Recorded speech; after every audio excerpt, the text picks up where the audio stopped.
O estalo do tapa ecoou na sala. Por um instante, tudo ficou em silêncio, exceto por um zumbido no meu ouvido. Senti o gosto de metal na boca e minha cabeça girou um pouco. Na minha frente, Ricardo, meu próprio filho, estava com o rosto vermelho, os olhos arregalados de raiva. Velha chata! A casa é dela! Se não gosta, vá embora! As palavras dele doeram mais que o tapa. Do lado dele, minha nora, Vanessa, estava com um sorriso pequeno no rosto. Ela levou o cigarro à boca e deu uma tragada longa, soltando a fumaça na minha direção. Essa história que vou contar é inacreditável, mas aconteceu comigo. Se você gosta de ouvir relatos reais sobre justiça e superação, já deixe seu like e se inscreva no canal, porque você vai querer saber como isso termina. Meu nome é Cida e eu tenho 73 anos. Tudo isso começou há uns 6 meses. O médico foi bem direto comigo. Disse que a minha bronquite crônica tinha piorado e que eu não podia mais morar sozinha. Qualquer esforço extra ou um resfriado mais forte poderia me levar para o hospital. Eu fiquei sem chão. Morava no meu apartamento há mais de 40 anos, desde que meu marido era vivo. Foi aí que meu filho, Ricardo, apareceu com a solução. Mãe, vem morar com a gente. Eu e a Vanessa cuidamos de você. Na hora, pareceu a coisa certa a fazer. Ele era meu único filho homem. Eu confiava nele. Ele disse que a casa era pequena, mas que poderíamos construir um quarto com banheiro para mim nos fundos. Para isso, eu precisei vender meu apartamento. Entreguei todo o dinheiro da venda para ele. Era uma quantia considerável. Ele prometeu que usaria para a obra e guardaria o resto para minhas despesas médicas. Eu acreditei. Fiz a transferência e em 2 semanas estava me mudando para a casa deles com 2 malas. O problema começou no primeiro dia. Vanessa fumava. E não era pouco. Ela fumava dentro de casa, na sala, na cozinha, no corredor. A casa vivia com uma névoa de cigarro. E para a minha bronquite, aquilo era veneno. No começo, eu não quis criar caso. Pensei que ela teria o bom senso de fumar lá fora, sabendo da minha condição. Depois de 3 dias tossindo sem parar, eu decidi falar. Esperei um momento em que Ricardo não estava por perto. Vanessa, querida, eu sei que a casa é sua, mas será que você poderia fumar no quintal? Essa fumaça está acabando comigo. Ela me olhou de cima a baixo, deu uma risadinha e saiu da sala sem responder. E continuou fumando onde queria. Eu tentei falar com Ricardo. A reação dele me chocou. Mãe, para de implicar com a Vanessa. A casa é dela, ela faz o que quiser. Você que está aqui de favor. Aquilo me atingiu. De favor? Eu tinha dado a ele o dinheiro de uma vida inteira. Mas eu não discuti, apenas me recolhi. A situação piorou. A tosse era constante e eu sentia falta de ar o tempo todo. Naquele dia do tapa, eu estava passando muito mal. A fumaça na sala estava mais densa que o normal. Eu me aproximei dela de novo, com a voz fraca. Por favor, Vanessa, eu não estou conseguindo respirar. Foi essa frase que fez Ricardo explodir. Ele se levantou do sofá e veio na minha direção. Eu achei que ele ia gritar de novo.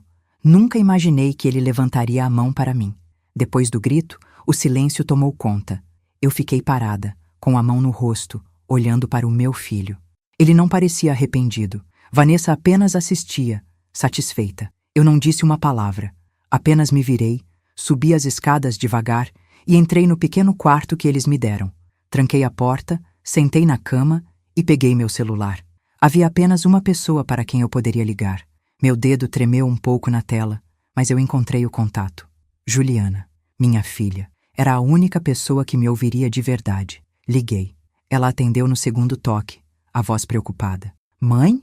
Aconteceu alguma coisa? Você nunca liga a essa hora. Eu não consegui formar uma frase completa. Tentei falar, mas o choro veio antes. Um choro baixo, engasgado. Contei tudo, em pedaços. Falei da fumaça, do meu pedido, do grito do Ricardo. Por último, com a voz quase sumindo, eu disse: Ju, ele me bateu. Do outro lado da linha, o silêncio foi total. Durou uns 5 segundos, mas pareceu 1 hora. Quando Juliana falou de novo, a voz dela estava diferente.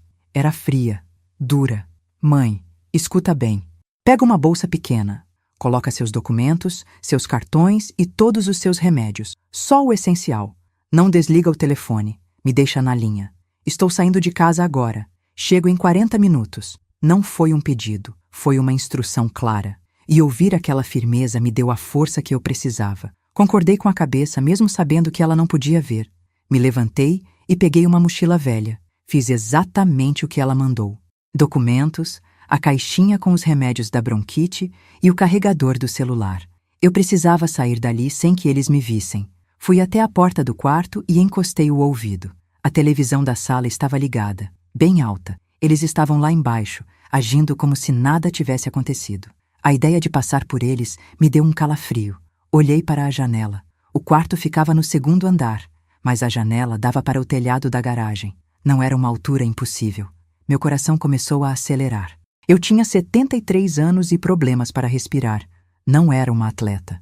Mas a imagem do sorriso da Vanessa enquanto meu filho me agredia era o suficiente. Ficar ali não era uma opção. Abri a janela com todo o cuidado para não fazer barulho. O ar frio da noite entrou, e pela primeira vez em semanas eu consegui respirar sem sentir o cheiro de cigarro. Joguei a mochila primeiro. Ela caiu no telhado sem fazer barulho. Com muito esforço, me apoiei no parapeito e passei uma perna, depois a outra. Escorreguei pelo telhado inclinado e pulei o último metro até o chão. A queda não foi grande, mas meu tornozelo reclamou. Fiquei agachada atrás de um arbusto, olhando para a minha própria casa. As luzes da TV piscavam lá dentro. Eles não faziam ideia. Pareceram os 40 minutos mais longos da minha vida. Finalmente, vi o carro da Juliana virando a esquina. Ela parou um pouco antes da casa e apagou os faróis. Era o sinal. Saí mancando de trás do arbusto e atravessei a rua o mais rápido que pude. Abri a porta do carro e entrei, batendo a porta com força. Juliana nem olhou para mim. Manteve os olhos na estrada, as mãos firmes no volante. Ela só acelerou. Depois de alguns quarteirões em silêncio, ela perguntou, com a voz baixa e controlada: "Mãe, há quanto tempo isso está acontecendo? Não o tapa. Tudo." Respirei fundo o ar limpo do carro. Parecia que eu não respirava de verdade há meses. Não foi de repente, filha. Foi aos poucos. Foi ficando ruim devagar, de um jeito que eu mal percebi no começo. Ela continuou quieta, esperando que eu falasse. Começou com coisas pequenas. A Vanessa começou a esquecer cinzeiros no meu quarto, sabe? Na minha cômoda, do lado da minha cama, sempre cheios. Eu limpava, jogava fora. No dia seguinte, tinha outro lá. O cheiro de cigarro velho ficava no meu travesseiro, na minha roupa. Fiz uma pausa. A lembrança era nítida. Depois foram as janelas. A casa vivia fechada, abafada com a fumaça. Eu ia e abria a janela da sala ou a da cozinha para circular um pouco de ar. Era só eu virar as costas e ela ia lá e fechava. 1, 2, 3 vezes por dia. Se eu falava alguma coisa, ela dizia que era por causa do frio ou da poeira. Mas era de propósito. Juliana apertou o volante com força. Os nós dos dedos dela ficaram brancos. "E o Ricardo?" Ela perguntou sem desviar o olhar da rua. O Ricardo, ele não via, ou não queria ver.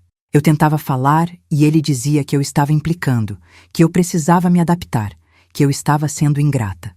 Engoli em seco. Aí vieram os comentários. Ela falava alto, para eu ouvir. Coisas como: "Nossa, esse cheiro de velha impregna a casa, né? Preciso comprar um bom ar." Ou então: "Mãe do Ricardo, a senhora já tomou banho hoje?" Contei para ela que na semana passada eu estava na cozinha e derramei um pouco de água no chão. Vanessa apareceu e disse na frente do Ricardo: "Além de doente, está ficando inútil. Daqui a pouco vai ter que usar fralda." E o Ricardo só deu uma risadinha, como se fosse uma piada normal. Foi aí que Juliana virou o rosto para mim por um segundo, no sinal vermelho. Os olhos dela estavam cheios de uma raiva que eu nunca tinha visto. "Mãe, por que você não me contou antes?" Eu tinha vergonha, filha. Vergonha de ter um filho que deixa a esposa me tratar assim. Vergonha de precisar de ajuda. Eu achei que podia aguentar. Ela voltou a olhar para a frente. O sinal abriu. "Essa vergonha acaba hoje," ela disse, a voz firme como uma rocha. "Eles vão pagar por cada cinzeiro, cada janela fechada e cada palavra. A gente vai para minha casa agora. Você vai tomar um banho, descansar. Amanhã, a primeira coisa que vamos fazer é ligar para o meu amigo, o Marcos. Ele é advogado." Chegamos na casa dela poucos minutos depois. O apartamento da Juliana era pequeno, mas impecavelmente limpo. O ar era fresco. Não tinha cheiro de cigarro nem de nada, só o cheiro de casa arrumada. Isso, por si só, já foi um alívio enorme. Ela me ajudou a sair do carro, pegou minha mochila e me levou direto para o quarto de hóspedes. Era simples, com uma cama de solteiro e uma janela grande. Toma um banho quente, mãe. Tem toalhas limpas ali no armário. Tenta dormir um pouco. A porta do meu quarto é a primeira no corredor se precisar de qualquer coisa. Ela me deu um beijo na testa e fechou a porta devagar. Fiquei ali, parada no meio do quarto. O silêncio era total. Depois de meses ouvindo a televisão alta e as discussões deles, parecia estranho. Fui até o banheiro que ficava dentro do quarto e me olhei no espelho. A mulher que me encarou de volta tinha os olhos fundos, o cabelo desarrumado e uma expressão de medo. Eu não me reconheci direito. Veio uma lembrança muito forte. Lembrei do dia em que o pai deles faleceu. Eu tinha acabado de fazer 50 anos e, de repente, estava viúva, com 2 filhos adolescentes e uma casa para sustentar. Não tive tempo para desmoronar. No dia seguinte ao enterro, eu já estava sentada na mesa da cozinha com todas as contas, o talão de cheques e a calculadora. Fui eu que renegociei a dívida do carro. Fui eu que aprendi a declarar imposto de renda sozinha. Fui eu que administrei cada centavo para que nunca faltasse nada para o Ricardo e para a Juliana. Ensinei meus filhos a serem independentes. Ensinei o Ricardo a equilibrar o próprio dinheiro, a não gastar mais do que tinha. Eu me orgulhava disso. Eu era a rocha daquela família. Eu tomava as decisões. E agora? Agora eu era a velha chata. A mulher que precisava de permissão para abrir uma janela. A mulher que tinha o dinheiro da própria aposentadoria controlado pelo filho que ensinou a ser responsável. Ele me dava uma quantia pequena por semana, como uma mesada. Se eu precisasse de um remédio diferente, tinha que pedir e explicar o motivo. Foi humilhante. Olhei de novo para o espelho. A imagem daquela mulher forte, a Cida de 20 anos atrás, apareceu na minha mente. Ela não aceitaria isso. Ela não permitiria que ninguém, muito menos o próprio filho, a tratasse como um fardo inútil. A raiva começou a substituir o medo. Não era uma raiva explosiva, era uma raiva fria, focada. A Vanessa e o Ricardo não tinham me destruído. Eles só tinham me feito esquecer, por um tempo, quem eu realmente era. Mas eu estava começando a lembrar. A mulher que pagava as contas, que negociava com gerentes de banco e que criou 2 filhos sozinha, ainda estava ali por baixo daquela camada de cansaço e tristeza. Abri o chuveiro e deixei a água quente cair. Eu não ia só tomar um banho. Eu ia lavar para longe aquela sensação de vítima. Amanhã, quando eu falasse com aquele advogado, não seria a velhinha assustada que fugiu pela janela. Seria a dona Cida. E ela ia pegar de volta tudo o que era dela. Saí do banho e me senti outra pessoa. Vesti uma roupa limpa que a Juliana me emprestou e me sentei na beirada da cama. O ar fresco entrava pela janela aberta. Era tão diferente daquele ar pesado e cheio de fumaça da casa do meu filho. O simples ato de respirar fundo, sem tossir, já era uma vitória. E ali, sentada, eu lembrei exatamente do dia em que perdi o controle de tudo. Foi umas 3 semanas depois que eu me mudei para lá. Eu estava na cozinha, organizando meus remédios, e o Ricardo chegou e sentou na mesa comigo. A Vanessa não estava em casa. Ele começou a conversa de um jeito tranquilo, quase carinhoso. Mãe, eu vejo que a senhora fica preocupada com as contas, com o dinheiro. Você não precisa mais disso. Você já trabalhou a vida inteira. Deixa que eu cuido das coisas para você. Eu disse que não precisava, que eu sempre administrei meu dinheiro e que dava conta do recado. Mas ele insistiu. É só para facilitar, mãe.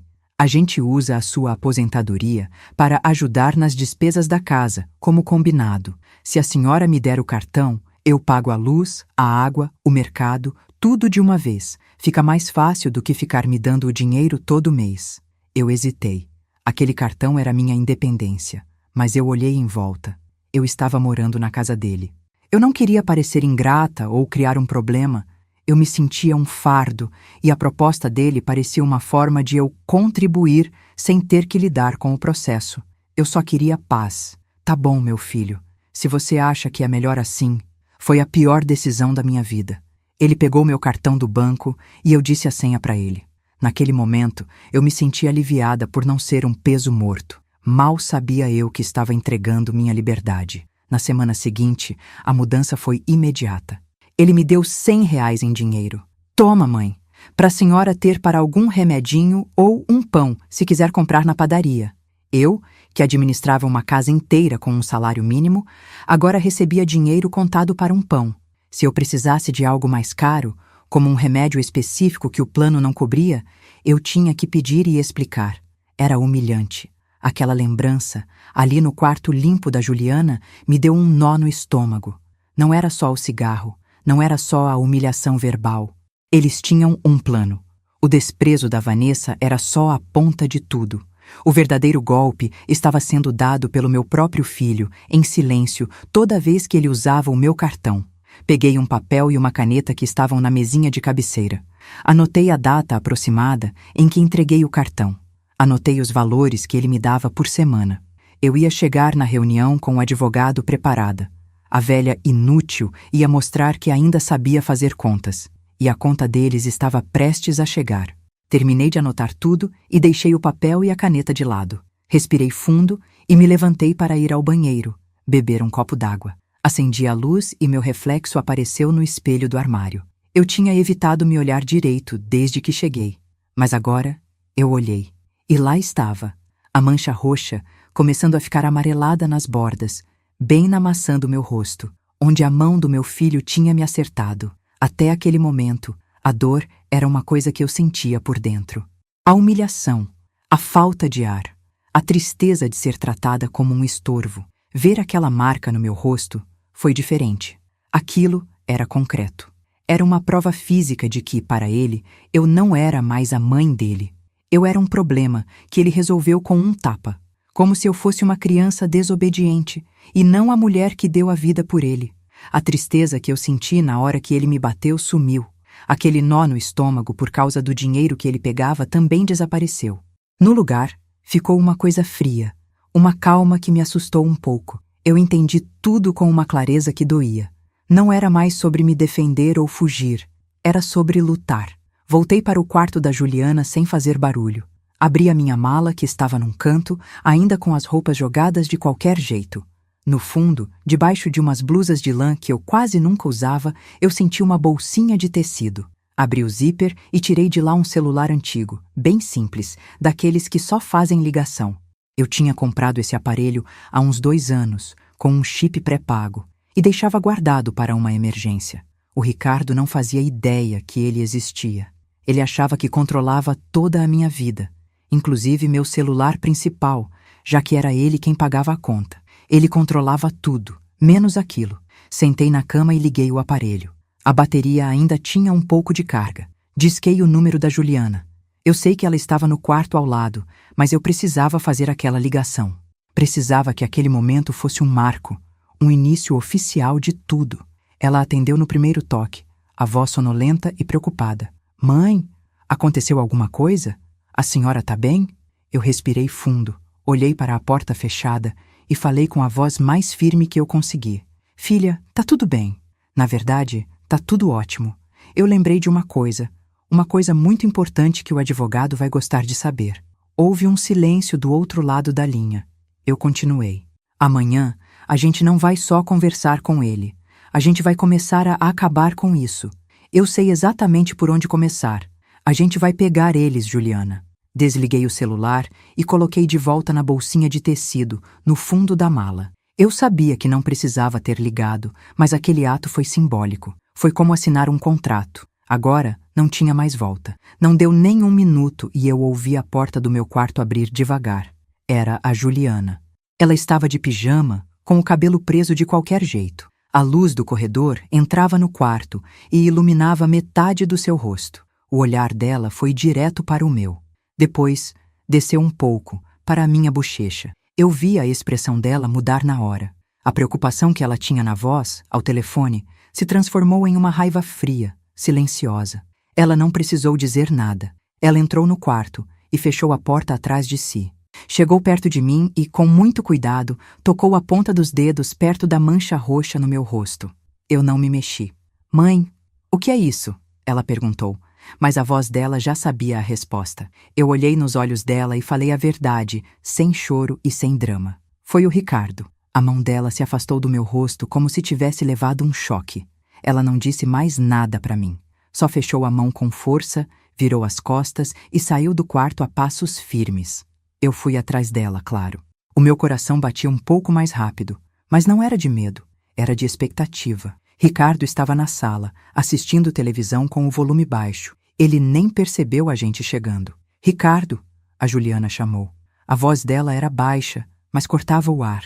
Ele se virou no sofá com uma cara de quem foi interrompido. Que foi? Aconteceu alguma coisa com a mamãe?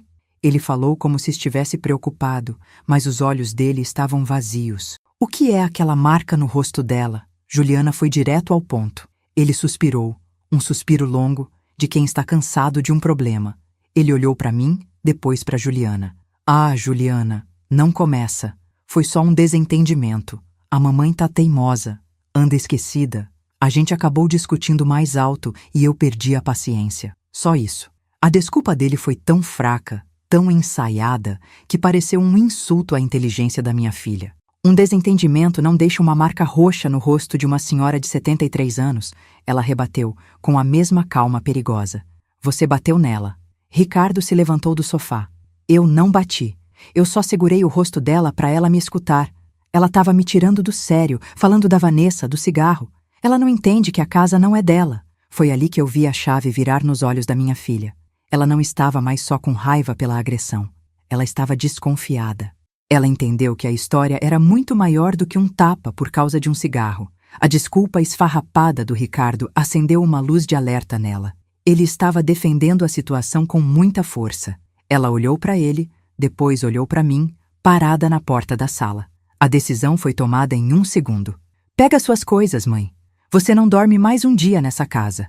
Ricardo ficou parado por 1 segundo, como se não tivesse entendido. Depois, a expressão dele mudou completamente. O quê? Você não vai levar ela para lugar nenhum. Ela mora aqui. A voz dele subiu de tom, ficou mais agressiva. Ela não mora mais. Juliana respondeu firme. Ela vem comigo. Ele deu uma risada, mas não tinha humor nenhum. Juliana, você tá maluca? Sempre foi assim, super protetora. A mamãe tá bem. A gente só teve uma discussão boba. Você tá querendo criar um problema onde não existe. Ele se virou para mim, tentando parecer um filho preocupado. Mãe, fala para ela. Diz que a gente só se desentendeu. A Juliana tá exagerando, como sempre.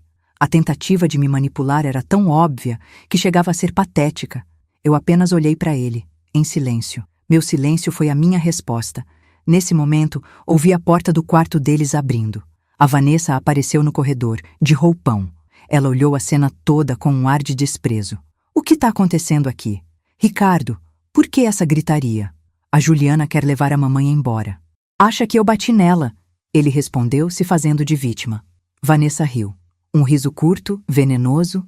Ah, pelo amor de Deus. Cida, fala para sua filha que você caiu de novo. Você vive tropeçando nas coisas, esqueceu? Deve ser a idade. Ela falou diretamente comigo, mas o tom era de quem dá uma ordem. Estava claro o que eles estavam tentando fazer. Queriam me pintar como uma velha senil, que não sabia o que estava acontecendo, e a Juliana como uma filha histérica e controladora. Eu ignorei a Vanessa e olhei para minha filha. Vamos, Juliana. Dei um passo em direção ao meu quarto para pegar minhas coisas, mas o Ricardo se moveu rápido e parou na minha frente, bloqueando a passagem. Ele não me tocou, mas a presença dele ali era uma barreira. Ninguém vai a lugar nenhum. A mamãe precisa descansar. Ela tá confusa. Não sabe o que está falando. Juliana se colocou entre mim e ele. A diferença de altura entre eles era grande, mas ela não se intimidou. Sai da frente, Ricardo. Você não manda aqui, ele rosnou. Você não vai se aproveitar da confusão mental da nossa mãe para virar ela contra mim. A Vanessa veio por trás dele, reforçando o teatro. É verdade, Juliana. Sua mãe não tá bem. Ela tá com a cabeça ruim por causa dos remédios da bronquite. Você tá usando isso para jogar ela contra o próprio filho, que cuida dela. Eles não nos deixavam sozinhas. A cada tentativa da Juliana de falar comigo, um dos dois se metia, tentando controlar a conversa, distorcer minhas palavras. Era uma tática para nos separar, para impedir que a gente se organizasse. Mas eles subestimaram a minha filha. Juliana nem se virou para a Vanessa. Ela tirou o celular do bolso do pijama e olhou direto nos olhos do irmão. Ricardo, eu vou falar só mais uma vez. Sai da frente. Ou eu ligo para a polícia agora mesmo e conto sobre essa marca no rosto da minha mãe. Vamos ver quem eles vão achar que está confuso. O silêncio na sala ficou pesado. Ricardo e Vanessa se olharam. A palavra polícia mudou tudo. Ele sabia que não podia arriscar. Ele deu um passo para o lado, devagar, liberando a passagem para o meu quarto. A cara dele era de puro ódio. Ótimo, disse a Juliana, sem baixar o celular. Vamos, mãe, rápido. Nós duas entramos no meu quarto e ela fechou a porta. A gente podia ouvir os dois cochichando do lado de fora. A manipulação deles não tinha funcionado, mas eu sabia que aquilo era só o começo da batalha. Dentro do quarto, com a porta fechada, a gente conseguiu respirar um pouco. Eu não tinha muita coisa, então arrumar foi rápido. Peguei umas mudas de roupa, meus documentos e os remédios. A Juliana me ajudava, pegando as coisas e colocando com cuidado dentro de uma sacola de viagem pequena. A gente não falou quase nada. Só o som das nossas mãos arrumando as coisas e os sussurros raivosos do Ricardo e da Vanessa do outro lado da porta. A gente já estava quase terminando quando a Juliana parou. Ela olhou para o celular na mão dela, depois para a porta. Eu vi uma ideia se formando no rosto dela. Ela não me disse nada, apenas agiu.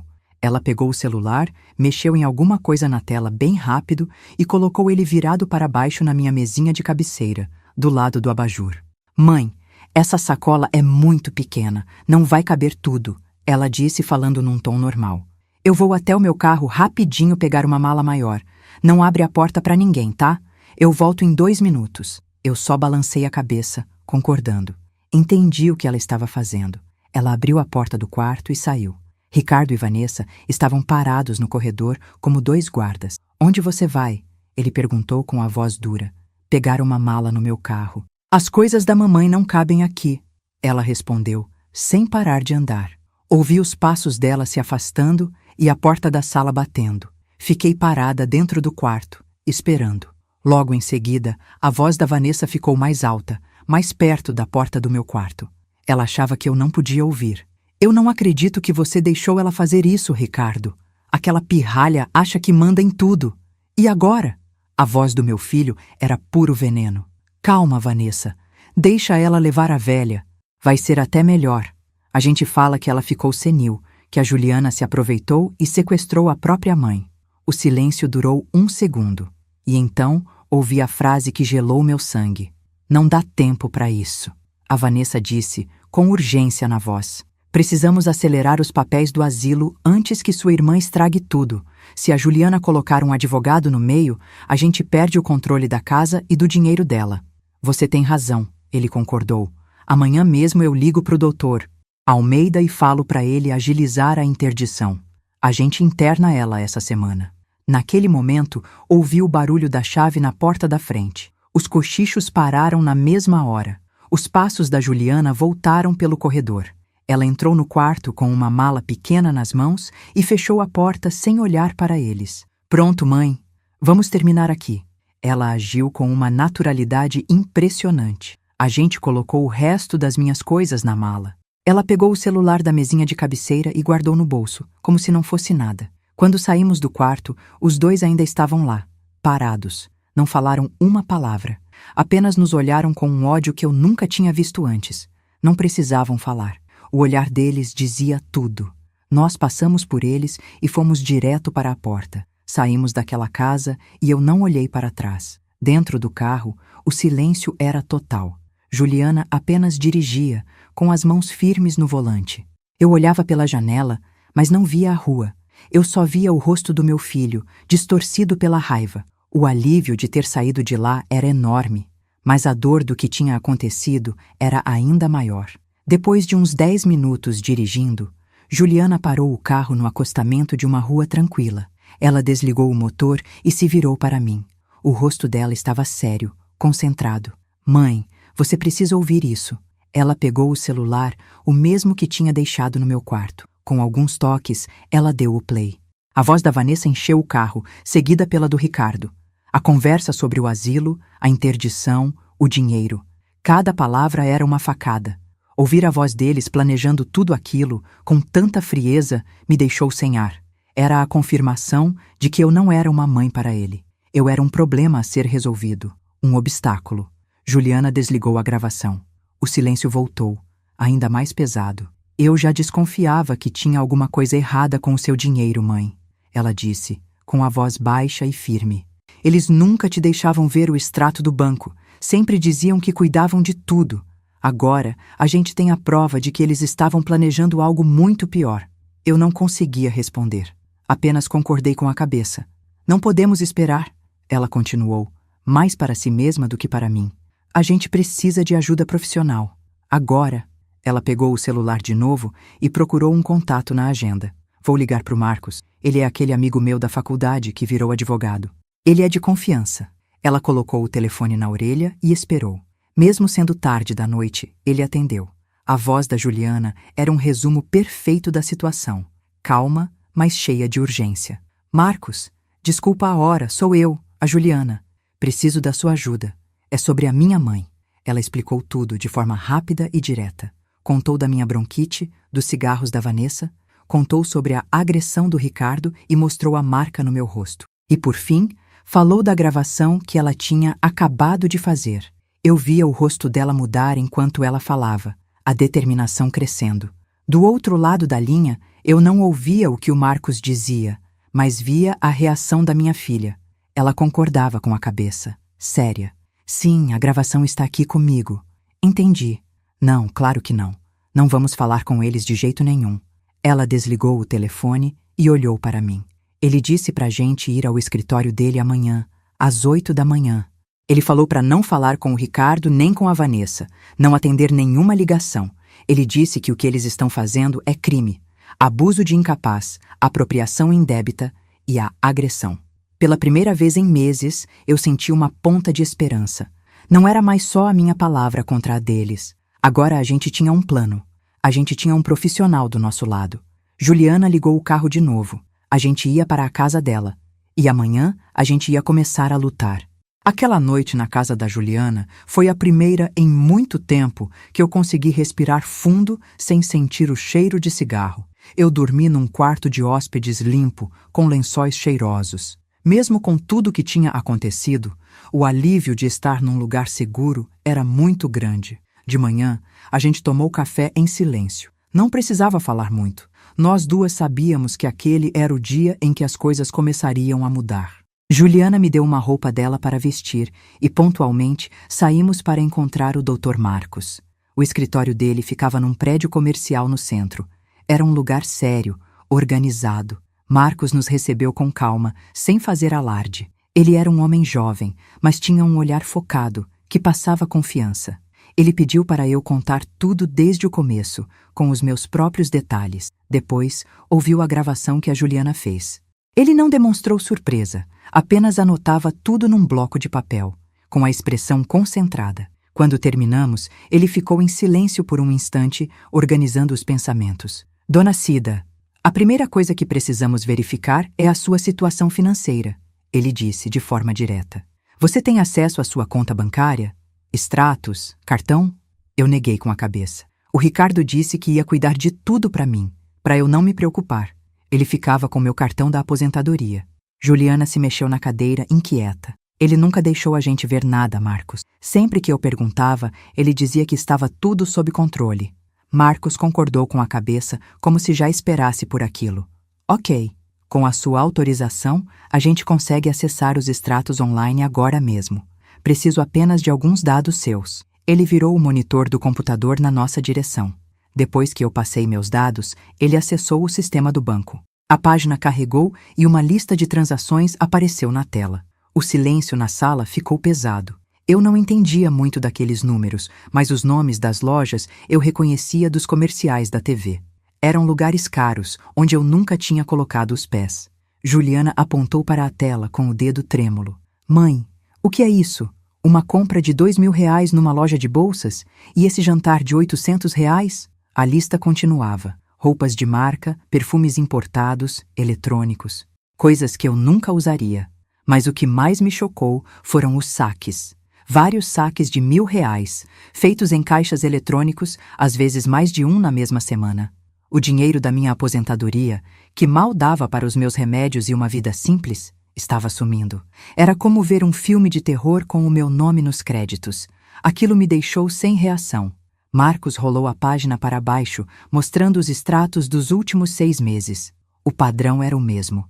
Gastos altos no começo do mês, logo depois que a aposentadoria caía, e depois vários saques em dinheiro vivo. Ele imprimiu algumas folhas e colocou sobre a mesa, na nossa frente. Dona Cida, isso aqui tem nome. É apropriação indébita e abuso financeiro. Ele falou com a voz firme. Eles não estavam apenas sendo negligentes. Eles estavam sistematicamente pegando o seu dinheiro. Ele olhou para mim e para Juliana. A expressão dele era séria, mas também era de apoio. O que a gente precisa fazer agora é cortar o acesso deles imediatamente. A primeira parada é o seu banco. Vamos cancelar esse cartão e pedir um novo, que será entregue na casa da Juliana. Precisamos fazer isso hoje. Saímos do escritório e fomos direto para a minha agência bancária. Marcos veio com a gente, o que me deu uma segurança enorme. Eu nunca teria coragem de fazer aquilo sozinha. Na minha vez, falei com a gerente, expliquei que perdi o cartão e que queria cancelar por segurança. Ela não fez muitas perguntas, apenas seguiu o procedimento. O novo cartão chegaria em poucos dias, no endereço da Juliana. Foi um alívio tão grande que meu ombro até relaxou. O primeiro passo estava dado. Voltamos para o escritório do Marcos. Ele nos ofereceu uma água e sentou na frente da gente, com uma expressão séria. Dona Cida, a parte financeira está sob controle por enquanto, mas a gente precisa de mais. Ele olhou diretamente para mim. A gente precisa de provas do que eles planejam fazer com a senhora e, principalmente, com a sua casa. A gravação da Juliana é um começo, mas precisamos de algo mais concreto. Eu não entendi na hora. Como a gente vai conseguir isso? Marcos respirou fundo. A senhora vai precisar voltar para lá. Meu coração gelou. Voltar para aquela casa? Para perto do Ricardo e da Vanessa? Era a última coisa que eu queria fazer no mundo. Juliana segurou minha mão com força. Mãe, calma. Escuta o plano. Ele explicou. Eu precisava voltar e fingir que estava tudo bem, que eu tinha me arrependido de ter fugido, que eu estava com medo de ficar sozinha e que precisava deles. Eu tinha que parecer completamente derrotada. Eles acham que a senhora é frágil e dependente deles, disse Marcos. A gente vai usar isso a nosso favor. Se eles acharem que venceram, vão baixar a guarda. A minha tarefa, segundo ele, seria simples e, ao mesmo tempo, a mais difícil de todas. Observar. Apenas observar e ouvir. Eu não podia confrontar, não podia discutir. Tinha que ser o mais invisível possível, uma sombra dentro da própria casa. Preste atenção nas conversas por telefone, nos papéis que eles deixam em cima da mesa. Qualquer coisa que pareça estranha, a senhora anota mentalmente. A ideia de voltar para aquele ambiente me dava um nó no estômago. O cheiro de cigarro, os olhares de desprezo da Vanessa, a raiva do meu filho. Mas eu olhei para a Juliana, vi a determinação no rosto dela. Lembrei do extrato do banco, dos jantares caros, das bolsas de luxo. Lembrei do tapa no meu rosto. Aquilo me deu uma força que eu não sabia que tinha. Eu não era uma vítima frágil. Se era para lutar, eu ia lutar direito. Eu ia ser uma espiã dentro da casa do meu inimigo. Concordei com a cabeça. Eu faço. Marcos nos deu um gravador minúsculo, do tamanho de um botão de camisa. Deixe isso no bolso do seu avental. Aperte aqui para ligar. Se eles falarem algo importante, a gente vai ter a gravação. Ele também nos orientou sobre o que eu deveria falar. Pedir desculpas, dizer que exagerei na minha reação. Juliana me levou de volta. Quando ela parou o carro na frente do portão da casa do Ricardo, eu respirei fundo. Ela me abraçou forte. Mãe, qualquer coisa me liga. Eu venho te buscar na hora. Eu assenti, saí do carro e caminhei até a porta. A minha missão tinha começado. Toquei a campainha e esperei. Meu coração estava tão acelerado que eu podia sentir as batidas no meu pescoço. A porta abriu. Era a Vanessa. Ela me olhou de cima a baixo com um sorriso de canto de boca, como se esperasse por aquilo. Já voltou, é? Não aguentou ficar sozinha? Ela disse, com a voz cheia de deboche.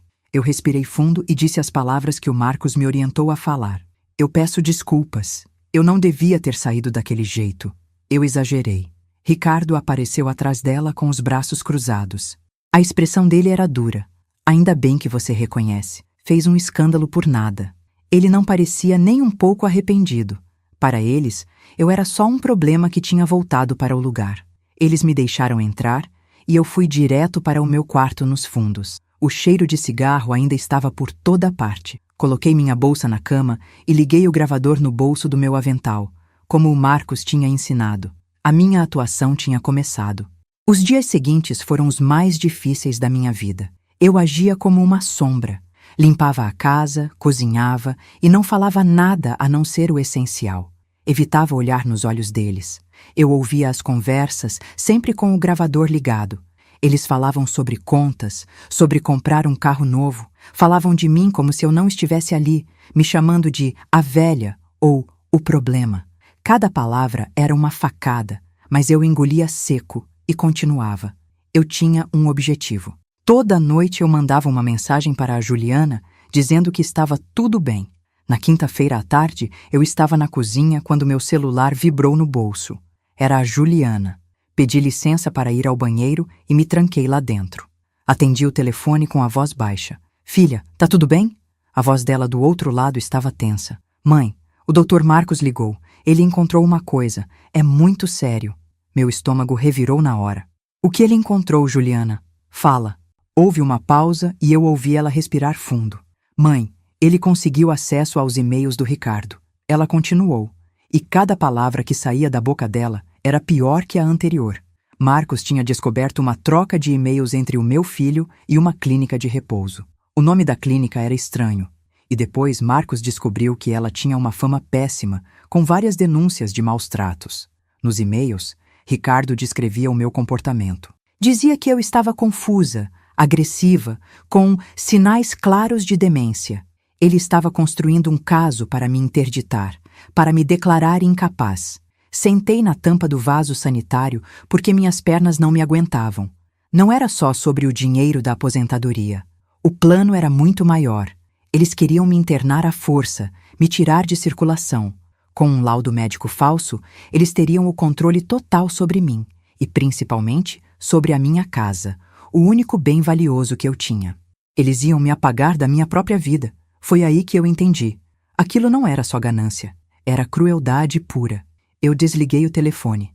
Minhas mãos tremiam, mas não era de medo, era de raiva. Eu saí do banheiro e olhei para a sala. Ricardo e Vanessa estavam no sofá, rindo de alguma coisa na televisão. Naquele momento, eles deixaram de ser meu filho e minha nora. Eles se tornaram meus inimigos, e eu ia derrubar os dois. Eu respirei fundo. 1, 2, 3 vezes. Lavei o rosto com água fria na pia. Quando me olhei no espelho, a mulher que me encarou de volta não era a mesma de 5 minutos atrás. O medo tinha sumido.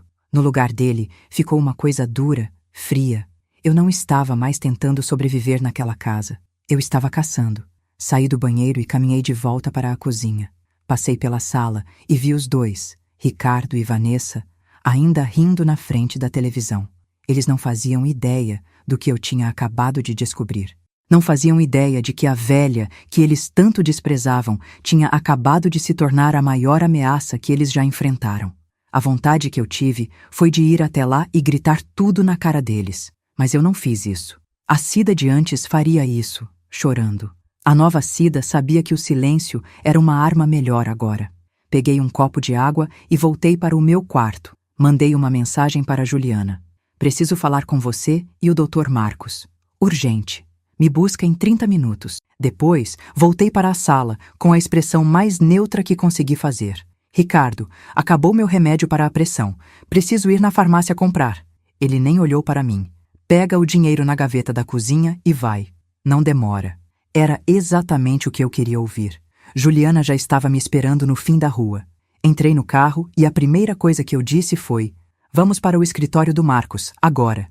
Durante o caminho, eu não chorei. Eu não tremi. Eu contei para ela, com a voz firme, tudo o que eu sentia. Aquele plano nojento deles não tinha me quebrado. Tinha me dado um propósito. Quando chegamos no escritório, o Dr. Marcos nos recebeu imediatamente. Ele viu a expressão no meu rosto. Eu não precisei de muito tempo. Eu olhei para ele e para a minha filha. Não é mais sobre sair de lá. Não é mais sobre pegar o dinheiro de volta. Fiz uma pausa. Eu quero que eles paguem. Eu quero que eles percam tudo. Aquele plano de me internar. Nós vamos usar isso contra eles. Marcos me olhou por um longo tempo e depois sorriu. Não era um sorriso de pena. Era um sorriso de respeito. Dona Cida, eu estava esperando a senhora dizer isso. Ele se inclinou sobre a mesa. O plano deles é a nossa maior arma. Eles querem um laudo dizendo que a senhora está incapaz. Ótimo.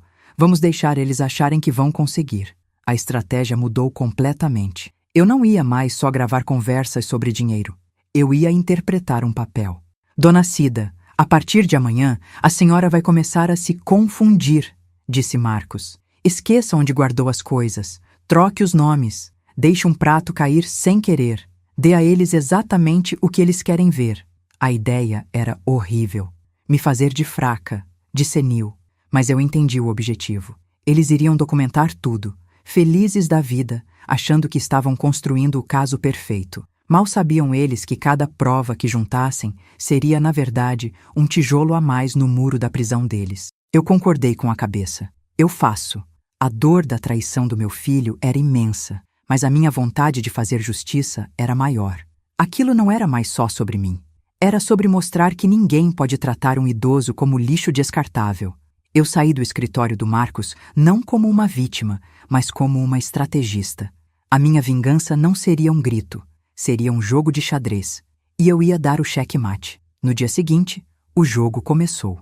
Eu acordei, fui para a cozinha preparar o café e, sem querer, deixei a xícara de Ricardo escorregar da minha mão. Ela se quebrou no chão.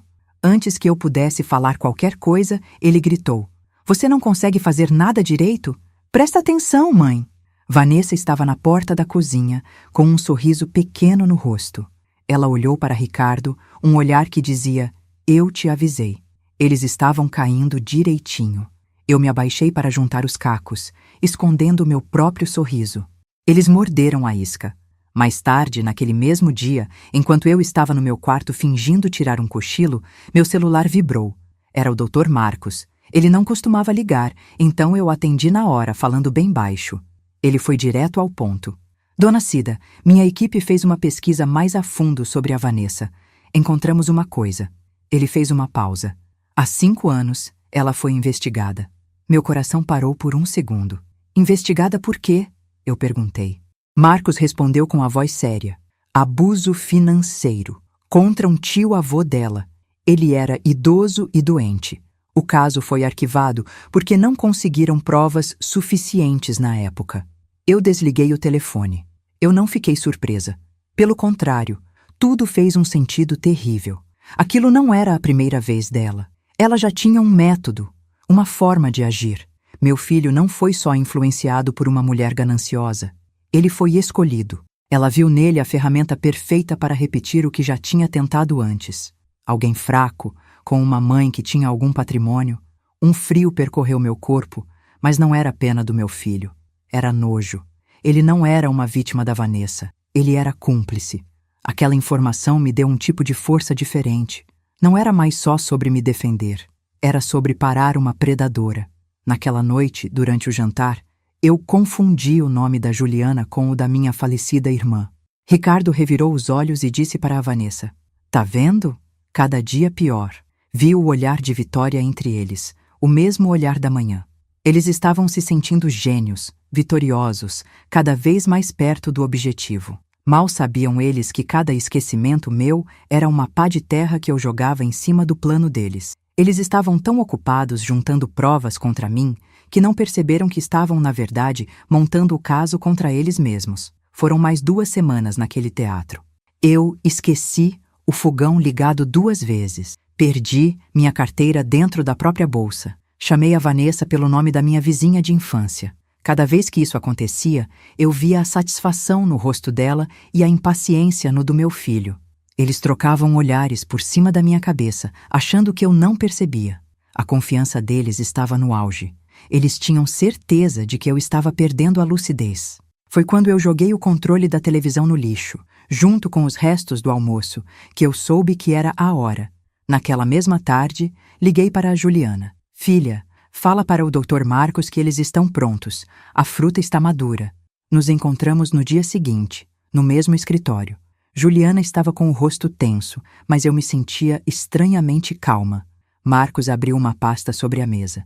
"Eles estão se movimentando, Dona Cida. Tentaram consultar o saldo da sua conta de investimentos na semana passada. O gerente ligou para a Juliana, como instruído. Ele nos olhou. Eles estão ficando ansiosos. É a hora perfeita para a nossa jogada final. Ele se inclinou para a frente, com os cotovelos na mesa. A gente não vai esperar eles tentarem a interdição. Nós vamos oferecer o que eles querem numa bandeja. Eu e Juliana nos olhamos, sem entender. Marcos continuou, com a voz baixa e precisa. O plano é o seguinte. Vamos marcar uma reunião de família, na casa deles. A senhora vai ligar para o Ricardo e dizer que está cansada, que pensou melhor e que quer resolver as coisas. Vai dizer que quer passar uma procuração para ele cuidar de tudo, para a senhora poder descansar em paz. A ideia era genial e terrível ao mesmo tempo. Era a isca perfeita. Eles nunca desconfiariam de algo que eles tanto queriam. A ganância ia cegar qualquer raciocínio. Eles vão pular nessa oportunidade como se fosse o último bote salva-vidas do navio, completou Marcos. Mas, e o documento? Perguntou Juliana. Eles vão me fazer assinar algo que vai dar tudo para eles. Marcos sorriu. Aí que está o pulo do gato. O documento será preparado por mim. Vai parecer uma procuração de plenos poderes, mas terá cláusulas específicas, quase invisíveis, que protegem a senhora e que, na verdade, anulam o poder deles se certas condições não forem cumpridas. Mas o mais importante não é o papel em si. Ele fez uma pausa, criando suspense. O importante é a reunião, a conversa. Tudo será gravado, áudio e vídeo. A nossa testemunha-chave será a própria confissão deles, a pressão que vão fazer na senhora para assinar. Eu entendi na mesma hora. O documento era só o pretexto. A armadilha era a conversa. Era a cena deles me coagindo, me tratando como incapaz, admitindo nas entrelinhas que só queriam o meu dinheiro. Eles iriam assinar a própria sentença de culpa, achando que estavam assinando o atestado de posse dos meus bens. Para dar um ar de legalidade e deixá-los ainda mais confiantes, continuou Marcos, eu vou mandar uma pessoa da minha equipe que vai se passar por um oficial de cartório para reconhecer a firma na hora. Ele será nossa testemunha oficial. Eu respirei fundo. O plano era frio, calculado e sem margem para erro. Era perfeito. Olhei para minha filha, depois para o advogado. Quando eu devo ligar para o meu filho? Marcos respondeu na hora. Amanhã de manhã. Diga que quer fazer a reunião no sábado à tarde. Dê a eles tempo para se sentirem vitoriosos. Eu concordei com a cabeça. O plano estava traçado. Não havia mais volta. Saímos de lá, e no carro, Juliana segurou minha mão. Mãe, a senhora tem certeza? Eu apertei a mão dela de volta. Nunca tive tanta certeza na minha vida, filha. Cheguei em casa, e o ambiente parecia diferente. Antes, eu via a casa do meu filho. Agora, eu via um palco. Vanessa estava na sala vendo televisão e mal me olhou. Ricardo nem estava em casa. Melhor assim. Eu precisava de um tempo sozinha para me preparar para o meu papel final. Fui para o meu quarto, o único lugar que ainda parecia meu. Em cima do guarda-roupa, dentro de uma caixa de papelão empoeirada, estava uma coisa que eu não tocava há anos. Abri a caixa com cuidado. Lá dentro, envolto em panos velhos, estava o jogo de chá de porcelana da minha mãe. Ele não era usado há uns 30 anos. Cada xícara, cada pires, tinha uma pequena flor azul pintada à mão. Lembrei na hora da minha mãe. Ela usava esse jogo sempre que um assunto sério precisava ser resolvido na família. Era o jogo de chá das reuniões de diretoria, como meu pai brincava. Ver aquelas peças me lembrou de quem eu era. Eu não era uma velhinha confusa que eles queriam que eu fosse. Eu era a matriarca daquela família, a sucessora da minha mãe, a dona daquele jogo de chá. Aquela reunião não seria no terreno deles, seria no meu. Eles só não sabiam disso ainda. Decidi na hora. Eu ia usar aquele jogo de chá no sábado. Era um recado silencioso, que só eu entenderia, mas que me daria a força necessária para o que vinha pela frente. Peguei a caixa e levei para a pequena pia do meu banheiro. Passei o resto da tarde ali, lavando cada peça com uma delicadeza que eu não sentia há muito tempo. Cada xícara que ficava limpa e brilhante parecia limpar um pouco da humilhação que eu senti. Era um ritual. Quando terminei, sequei tudo e organizei numa bandeja que eu tinha guardada. A porcelana branca e azul parecia brilhar. Olhei para aquilo e vi mais do que xícaras e um bule. Vi a armadura que eu ia usar. A reunião estava marcada na minha cabeça. e eu estava pronta. Na manhã seguinte, acordei antes do sol nascer. O plano com o advogado Marcos martelava na minha cabeça. Não era um plano de vingança, era um plano de sobrevivência. Eu não sentia ódio, sentia uma necessidade de colocar as coisas no lugar. A casa estava silenciosa. Era a hora perfeita. Fui até a sala, peguei meu celular antigo da bolsa e olhei para o número do meu filho, Ricardo. Respirei fundo 1, 2 vezes. Eu precisava atuar. Precisava soar como a mulher que eles achavam que eu era, frágil, derrotada e pronta para desistir de tudo. Tive que forçar meus ombros a caírem, a minha voz a ficar mais baixa e trêmula. Era um papel difícil, mas a imagem daquele jogo de chá da minha mãe me dava força. Pensei em tudo que eles fizeram, em cada palavra, em cada cigarro aceso de propósito. Isso me deu a convicção que eu precisava. Disquei o número. Ele atendeu no segundo toque. A voz dele era impaciente, como se eu estivesse atrapalhando algo importante. Que foi, mãe? Aconteceu alguma coisa? Eu usei a voz que tinha ensaiado, uma voz fraca, cansada. Ricardo, filho. Eu pensei muito. Fiz uma pausa, como se estivesse me custando muito falar. Eu não quero mais brigar. Não tenho mais forças para isso. Houve um silêncio do outro lado da linha. Eu podia quase sentir as engrenagens na cabeça dele girando. Ele não esperava por isso. Então, a voz dele mudou. Ficou mais mansa, mas era uma mansidão falsa, como a de um predador se aproximando da presa. Mãe, que bom ouvir isso. A gente só quer o seu bem. Eu sei, menti. Eu quero dar um jeito nisso tudo, para vocês terem sossego e para eu ter sossego também. Deixei minha voz falhar um pouco no final. Eu quero assinar os papéis, o que for preciso. Eu confio em você. O silêncio dele agora era de pura satisfação. Ele estava ganhando. Mãe, essa é a melhor decisão. Fico feliz que a senhora entendeu. Então, para fazer tudo direito, continuei seguindo o roteiro do advogado. Chama um tabelião, alguém do cartório, para vir aqui no sábado. A gente oficializa tudo.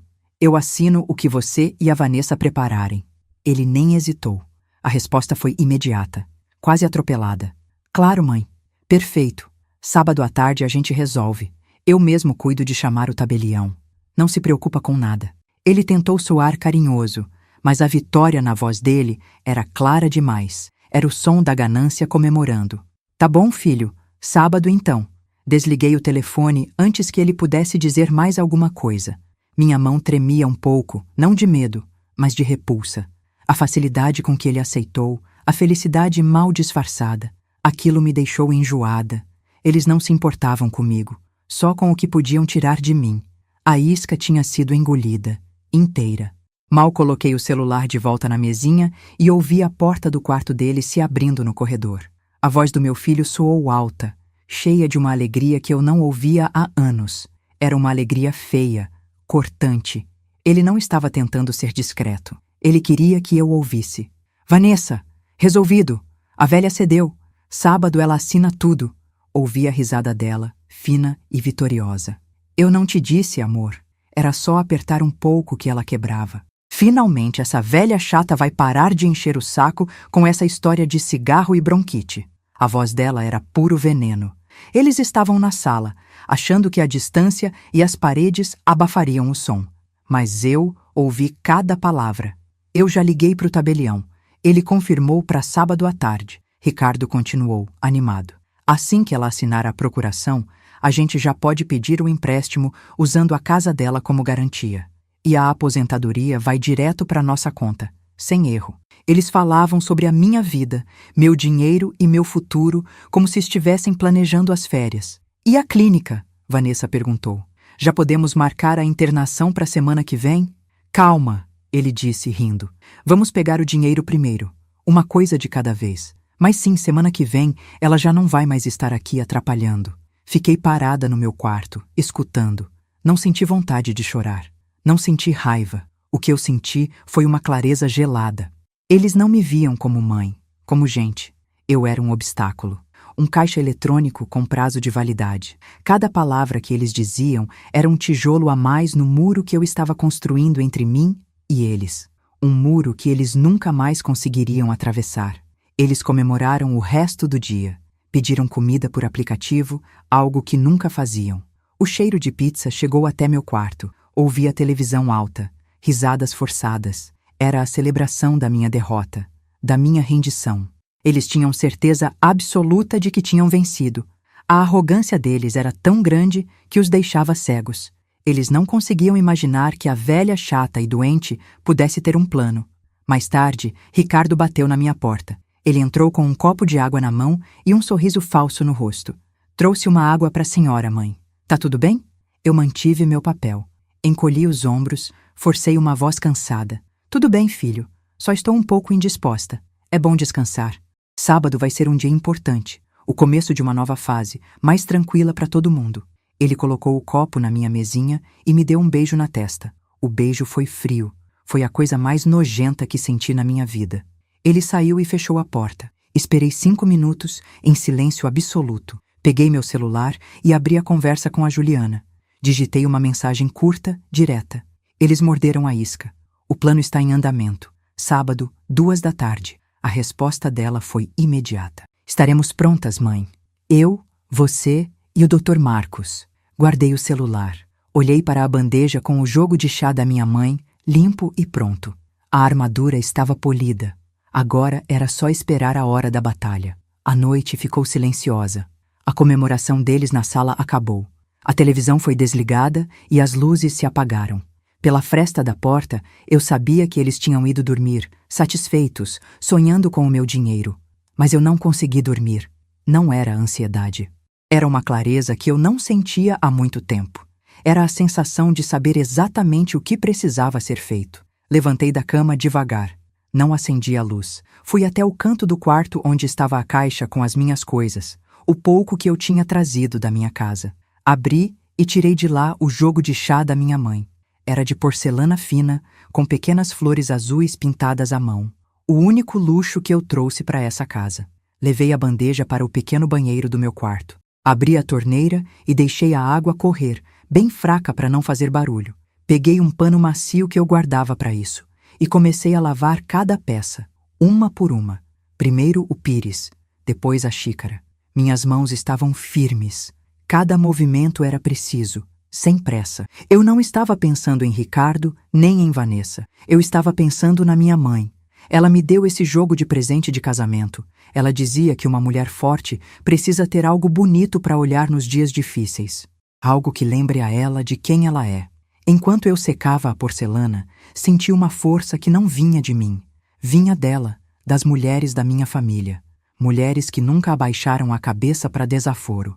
Eu poli cada peça até o brilho ofuscar o reflexo da pequena luz do corredor que entrava pela porta. O bule, a pequena vasilha de açúcar, a leiteira. Eu não sentia ódio. O que eu sentia era um acerto de contas, uma questão de justiça. Eles tinham me tirado a paz, a saúde, o respeito. Tentaram tirar minha dignidade, mas isso eles não iam conseguir.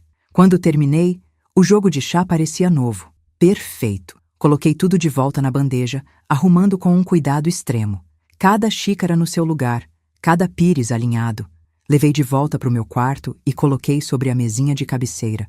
Olhei para aquele conjunto. Não era mais só um jogo de chá, era um símbolo. Era a minha declaração de que eu estava no controle. Eu me deitei na cama. O cansaço finalmente chegou, mas era um cansaço bom. O cansaço de quem preparou o campo para a batalha. Eu não sabia exatamente como ia me sentir amanhã, na hora H, mas eu sabia de uma coisa. Eu estaria pronta. Eles achavam que iam ter uma assinatura fácil, uma vitória sem esforço. Mal sabiam eles. Amanhã eu ia servir o chá mais amargo da vida deles. Sábado chegou. Acordei antes do sol, mas fiquei na cama ouvindo os sons da casa. Não havia pressa. O dia seria longo e cada minuto contava. Quando finalmente me levantei, vesti uma roupa simples, mas arrumada. Era importante que eu parecesse frágil, mas não completamente derrotada. Era parte do teatro. Na cozinha, Ricardo e Vanessa já estavam de pé. A mesa estava posta de um jeito que eu nunca tinha visto. Tinha bolo, pão de queijo, suco de laranja, uma festa. Vanessa veio até mim com um sorriso largo que não chegava nos olhos. Bom dia, sogrinha. Dormiu bem? Fiz um café especial para a gente celebrar. Eu apenas assenti. Bom dia. Sentei e me servi de uma xícara de café. Ricardo se sentou ao meu lado, falando sem parar sobre como tudo ia melhorar, como eu ia ficar mais tranquila, sem preocupações. Ele falava de um futuro que ele tinha desenhado, um futuro onde eu não existia mais, apenas o meu dinheiro. Eu comi pouco, como sempre. Mantive a expressão cansada. Cada garfada, cada gole de café era parte do plano. Eles viam uma velha resignada. Eu via 2 predadores prestes a cair na própria armadilha. As horas se arrastaram. Fiquei no meu quarto, fingindo ler um livro. Ouvi eles arrumando a sala, limpando tudo. Queriam causar uma boa impressão para o tabelião. A ansiedade deles era quase palpável. A minha era nula. Eu estava em paz. Pontualmente às 2 da tarde, a campainha tocou. Meu coração não acelerou. Continuei sentada, esperando. Ricardo abriu a porta com uma agilidade que eu não via nele há anos. Ouvi a voz da Juliana, firme e clara. Boa tarde, Ricardo. Viemos para a reunião. Ricardo os conduziu para a sala. Claro, entrem, por favor, fiquem à vontade. A voz dele era melosa, cheia de uma falsa hospitalidade. Eu me levantei devagar e fui para a sala. Juliana me deu um olhar rápido, um sinal de que tudo estava certo. Ao lado dela estava um homem alto, de terno escuro e com uma pasta de couro na mão. Ele não sorria. Tinha um ar de autoridade que não era forçado. Era o oficial de justiça que o Dr. Marcos tinha contatado. Para Ricardo e Vanessa, ele era apenas um funcionário do cartório. Vanessa apareceu com uma bandeja. Aceitam um café? Uma água? Ela estava se esforçando muito para parecer a anfitriã perfeita. O oficial de justiça negou com um gesto de cabeça. Não, obrigado. Prefiro ir direto ao assunto. Nos sentamos na sala, eu e Juliana em um sofá. Ricardo e Vanessa no outro, próximos, como 2 cúmplices. O oficial de justiça sentou-se na poltrona, de frente para a mesinha de centro. O silêncio tomou conta do ambiente. Ricardo e Vanessa se olhavam, sorrindo discretamente, achando que a vitória estava a um passo. O homem colocou a pasta de couro sobre a mesa. O som do fecho de metal se abrindo foi alto e seco. Ele tirou de dentro, não apenas um, mas vários documentos. Ele olhou primeiro para Ricardo, depois para Vanessa. O olhar dele era pesado, sério. Ele não estava ali para formalizar um acordo de família. Ele estava ali para executar a lei. Ricardo se mexeu no sofá, claramente ansioso. Ele forçou um sorriso para o homem. Então, doutor, podemos começar? Quanto antes a gente resolver isso, melhor para a minha mãe descansar. A pressa dele era nojenta. Ele queria a minha assinatura como um animal faminto. Quer a carne. Foi a minha deixa. Eu me levantei devagar, sentindo todos os olhares em mim. O de Ricardo era pura irritação. O de Vanessa era uma mistura de impaciência e desprezo. O de Juliana era de apoio silencioso. Antes de qualquer coisa, eu disse, com a voz mais calma que consegui, vou buscar um chá para nós. Uma ocasião como essa merece um pouco de formalidade. Vanessa se levantou num pulo. Não precisa, sogrinha. Deixa que eu pego uma água para a senhora. Eu a cortei, olhando diretamente para ela. Não, eu faço questão. É o meu jogo de chá. Eu sirvo. Minha voz não tinha raiva, apenas uma firmeza que a fez sentar de novo. Eles acharam que era só mais uma excentricidade de uma velha. Ótimo. Fui até o meu quarto, não para a cozinha. A bandeja já estava pronta sobre a minha mesinha. O jogo de porcelana brilhava. Peguei a bandeja com as 2 mãos. Não tremi. Cada passo de volta para a sala era calculado. Eu não estava carregando xícaras. Estava carregando a minha sentença. A sentença deles. Quando entrei na sala de novo, o silêncio era pesado. Coloquei a bandeja na mesinha de centro. O tilintar suave da porcelana na madeira foi o único som. Eles me olhavam como se eu tivesse perdido o juízo. Uma velha senhora, no meio do que eles pensavam ser a assinatura da sua interdição, preocupada em servir chá. Comecei o ritual. Peguei a primeira xícara e o pires. Servi Juliana. Ela me olhou e seus olhos diziam, força, mãe. Em seguida me virei para o oficial de justiça. O senhor aceita? Ele negou com a cabeça, profissional. Obrigado, senhora, mas estou em serviço. Depois, servi Vanessa. Ela esticou a mão, tentando manter o sorriso de boa nora. A mão dela tremia levemente quando tocou o pires. Ela estava nervosa. A ganância deixava as pessoas nervosas. Por último, peguei a xícara de Ricardo, a dele. Enchi com o chá que estava na leiteira. O vapor subiu, mas eu não entreguei. Fiquei segurando a xícara, olhando para ele. Ele estendeu a mão, o sorriso de vitória já se formando nos lábios. Mas eu não me movi. Apenas o encarei. Ele baixou a mão, confuso. Mãe, o que foi? Foi aí que eu falei, com a voz clara e firme, para que todos na sala ouvissem. Antes de assinar meu futuro, filho, vamos rever o meu passado recente. O sorriso desapareceu do rosto dele. A confusão nos olhos dele se transformou em uma pequena faísca de medo. Vanessa parou de sorrir também, a xícara parada no ar, a caminho de sua boca. Eles finalmente entenderam. Aquilo não era uma reunião de família, era um acerto de contas. Coloquei a xícara de Ricardo na mesinha de centro, ao lado da bandeja. O chá ficou lá, intocado. Ele e Vanessa me olhavam com os olhos arregalados. A máscara de bons filhos caiu. O que sobrou foi confusão e raiva. Ricardo foi o primeiro a se recuperar. Mãe, que brincadeira é essa? Para com esse teatro. Assina logo o papel e vamos acabar com isso. Não é uma brincadeira, Ricardo, eu respondi, sem alterar o tom. E não tem mais papel nenhum para assinar. Voltei até a bandeja de chá. Por baixo dela, eu tinha colocado uma pasta de documentos azul, bem fina. Ninguém tinha notado. Peguei a pasta e a coloquei sobre os joelhos. O barulho do elástico se soltando pareceu ecoar na sala silenciosa. Abri a pasta. Dentro estavam cópias dos meus extratos bancários dos últimos meses, junto com faturas de cartão de crédito e recibos que o Dr. Marcos tinha conseguido. Tudo organizado por data pela Juliana. Vamos começar pelo começo, eu disse, olhando para a primeira folha. No dia 10 de janeiro, 5 dias depois que me mudei para cá, houve um saque de R$ 1.500 da minha conta. A justificativa foi compra de remédios. Vanessa pigarreou. Mas é claro, sogrinha, seus remédios são caros. Eu levantei a mão para que ela parasse. Não me interrompa, Vanessa, eu ainda não terminei. Peguei outro papel, um recibo da farmácia.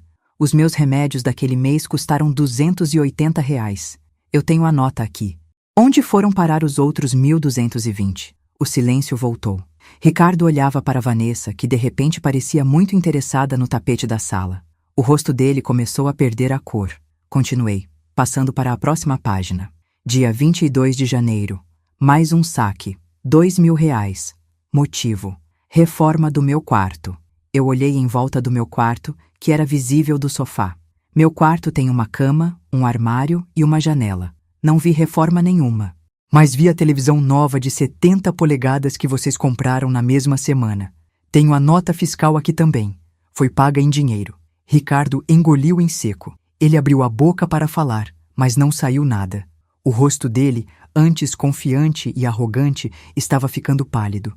Ele estava começando a entender. Fevereiro, eu anunciei, virando a página com calma. Uma transferência de R$ 3.000 para a sua conta, Vanessa. Justificativa: despesas do mercado do mês. Que curioso! No mesmo dia, o seu perfil na rede social postou uma foto de um fim de semana num spa de luxo. A legenda dizia: presente do maridão. Vanessa olhou para Ricardo, apavorada. O rosto dele já não estava pálido. Estava branco como papel. A respiração dele ficou mais rápida. Ele olhava para os papéis na minha mão como se fossem uma arma apontada para ele. E eram. Cada folha era uma bala. Eu estava apenas começando a atirar. Ricardo tentou falar. Mãe, isso é um mal-entendido.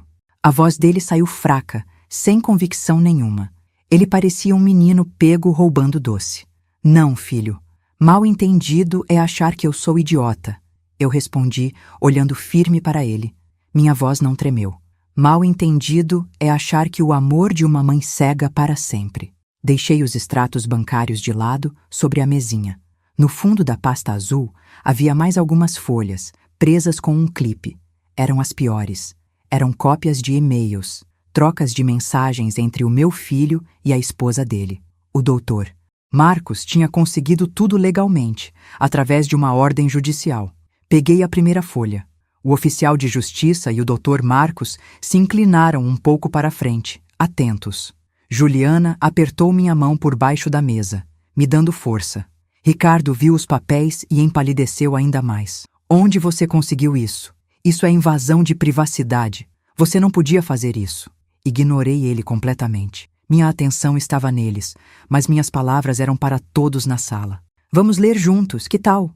Eu disse, e comecei a ler em voz alta. Assunto: solução para o problema SIDA. A sala ficou tão silenciosa que eu podia ouvir a respiração de todo mundo. Continuei lendo.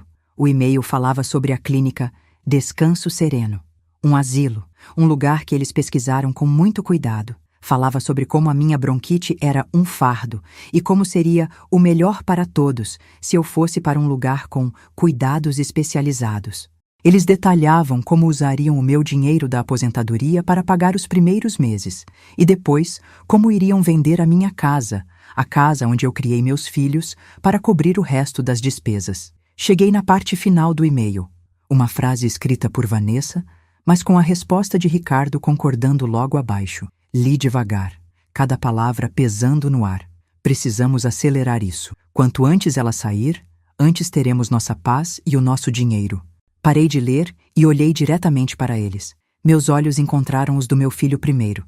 Vocês não queriam cuidar de mim, eu disse, a voz baixa, mas cortante. Vocês queriam me apagar. Foi aí que Vanessa quebrou. Ela soltou um som estrangulado, um soluço que virou um grito de pânico. Ela se levantou de uma vez, a xícara de chá que ainda segurava caiu no tapete e se quebrou em pedaços. Não, não é verdade. Foi ele. Ele me obrigou a escrever isso. Ela gritou, apontando o dedo trêmulo para Ricardo. Ele planejou tudo. Ricardo virou para ela, o rosto vermelho. Cala a boca, Vanessa. Você está louca? Ele sibilou, a voz baixa e cheia de raiva. Ele tentou agarrar o braço dela, mas ela se afastou, tropeçando para trás. Louca! Você me meteu nisso! Ela respondeu, a voz esganiçada. Você disse que era um jeito de garantir o nosso futuro. Disse que ela não ia durar muito de qualquer jeito com aquela tosse. O ar ficou pesado. A confissão dela, jogada ali no meio da sala, foi a pá de cal. Ricardo olhou para mim, para Juliana, para o advogado. Ele estava completamente perdido. O navio dele não estava apenas afundando, já tinha batido no fundo do oceano. A briga entre eles era apenas o som dos destroços se partindo. Foi quando o Dr. Marcos se moveu. Ele se levantou com calma, ajeitando o paletó. Ele não levantou a voz. Não precisava. A presença dele já era o suficiente para silenciar a discussão. Ele caminhou até a mesinha de centro e pegou um envelope pardo que estava dentro da pasta dele. Senhor Ricardo, senhora Vanessa, ele disse, a voz firme e profissional. Eu entendo que a situação é delicada, mas antes que vocês continuem, preciso que assinem o recebimento disto. Ele estendeu o envelope para Ricardo. Meu filho olhou para o papel, confuso. Por um segundo, eu acho que ele pensou que era algum tipo de acordo, uma saída. Ele estendeu a mão, talvez pensando que sua assinatura resolveria alguma coisa, que poderia, de alguma forma, apagar tudo o que tinha acabado de acontecer. Mas o Dr. Marcos não entregou o envelope. Ele o segurou firme. Só para esclarecer, ele continuou, olhando diretamente nos olhos do meu filho. Isso não é um acordo. Isso não é uma proposta para vocês assinarem. Ele fez uma pausa. O silêncio na sala era total. O único som era o da respiração pesada de Ricardo. Isso não é uma assinatura, disse o Dr. Marcos, a voz clara e cortante. É uma notificação judicial. Nesse momento, o oficial de justiça, que tinha ficado em silêncio o tempo todo, deu um passo à frente. Ele pegou o envelope das mãos do advogado e o entregou formalmente para Ricardo. Depois, tirou outro igual da pasta e entregou para Vanessa. Ricardo segurou o envelope como se ele queimasse. Vanessa nem conseguiu pegar direito. O papel tremeu em suas mãos até ela o apertar contra o peito. Eles olharam para os envelopes, depois um para o outro, e então para mim. O desafio, a arrogância, a raiva, tudo tinha desaparecido do rosto deles. O que sobrou foi um vazio, um choque tão grande que paralisou qualquer reação. Eles não precisavam dizer nada. O silêncio deles era a maior confissão de todas. Era a prova final da derrota. Ricardo abriu o envelope. As mãos dele tremiam um pouco. Ele não precisou ler muito. A primeira linha já dizia tudo. Intimação por exploração de vulnerável e apropriação indébita. Ele levantou a cabeça. O rosto dele não tinha mais cor. Parecia que todo o sangue tinha sumido. Ele olhou para mim, não para o advogado, Não para a esposa que soluçava no sofá, para mim. Mãe, ele começou a dizer. A voz dele era um fio, fraca. Mãe, por favor, a gente pode conversar, a gente resolve isso. Era a primeira vez em meses que ele me chamava de mãe, com algum tipo de sentimento. Mas agora era tarde demais. O sentimento era desespero, não amor. Era o medo da consequência, não o arrependimento do ato. Vanessa começou a chorar de verdade. Um choro baixo, feio. Ela se encolheu no sofá, abraçando o próprio corpo. Ela parecia uma criança assustada que tinha sido pega fazendo algo muito errado. Meu filho deu um passo na minha direção. Mãe, foi ela. Foi ideia dela. Eu me deixei levar. Ele estava tentando a última cartada. Jogar a culpa toda em cima da esposa. Ele apontou para Vanessa, que só balançou a cabeça em negação, sem conseguir formar uma palavra.